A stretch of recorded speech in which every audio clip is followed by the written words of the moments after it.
Danny, I had a two-part question on the IPL. One part is this: there are some new rules that have come in, and one that we've been trying to wrap our heads around is this whole thing of ball change. Uh, Right. I mean, it's a 20 over game. You want to change the ball in the 11th over, even accepting that.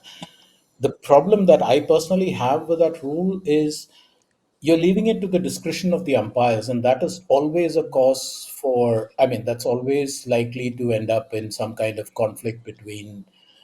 So if the umpire denies a ball change, the bowling side is going to be unhappy. If the umpire accepts a ball change, the batting side is going to be unhappy. So my first question is, what do you think of that rule? And a related thing is, this particular IPL, we've been talking about, is this the IPL where the 300 will be breached and all of that? What we're saying is more sixes, more fours, more all of that, right? Kagiso Rabada recently said you might as well change the name of this game to batting because the bowlers are not involved. Shardul Thakur took 4 wickets yesterday. The day before the match, he also Yes. said something similar about saying that bowlers feel irrelevant these days. Your thoughts on these two things, please, Danny? Well, it was interesting to hear what Andy Flower had to say. And of course, he's coached here a lot. He coached England. He's been here with the franchises.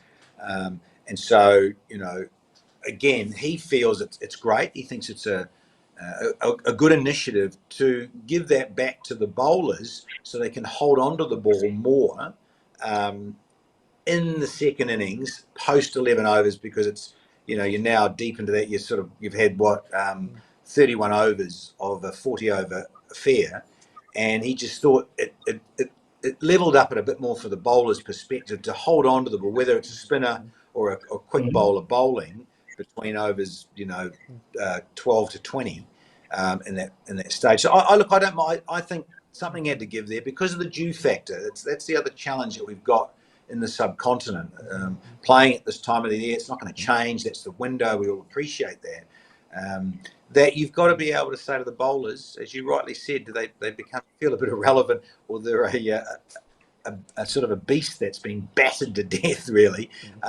But and you make really a couple of good points in recent times that bowlers, if they get it right and they can execute it right, their slower ball, their changes of pace, you've almost got to have this as a quick bowler, a variety of 4, 5, 6 slower balls, differences. And of course, then you've got to have that really great Yorker. And I think you'll see sides, gentlemen, that were going more at the hole and the death, and those final sort of 18 deliveries is going to be paramount.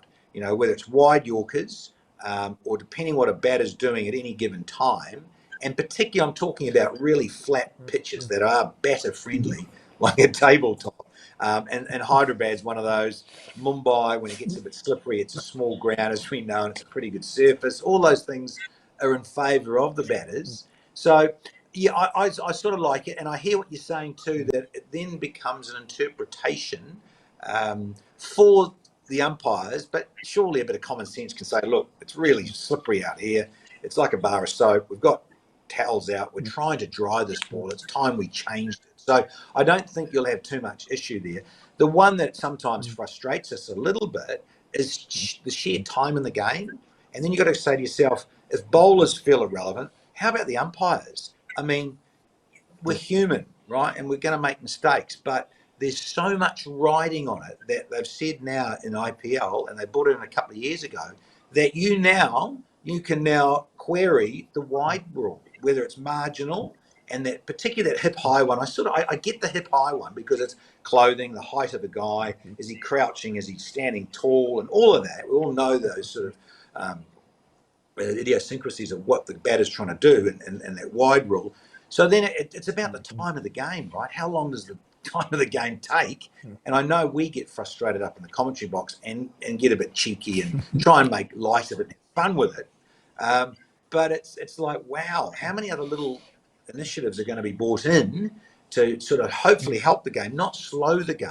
Because you want that whole thing to keep going and that massive thing of momentum and entertainment and everything.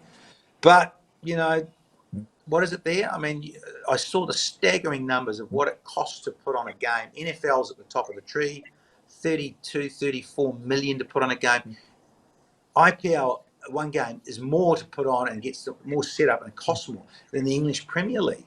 It's right up there at 15 or 16 million. It's just Yeah. staggering the numbers that are concerned. And so that's why, gentlemen, you get the whole hassle and now these different little rules coming in and changes of things to try and get the correct decision.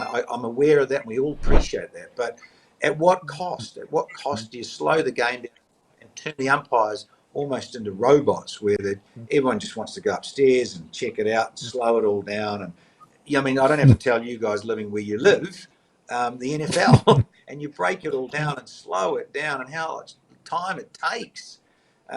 So that's where I question things, a little bit of frustration.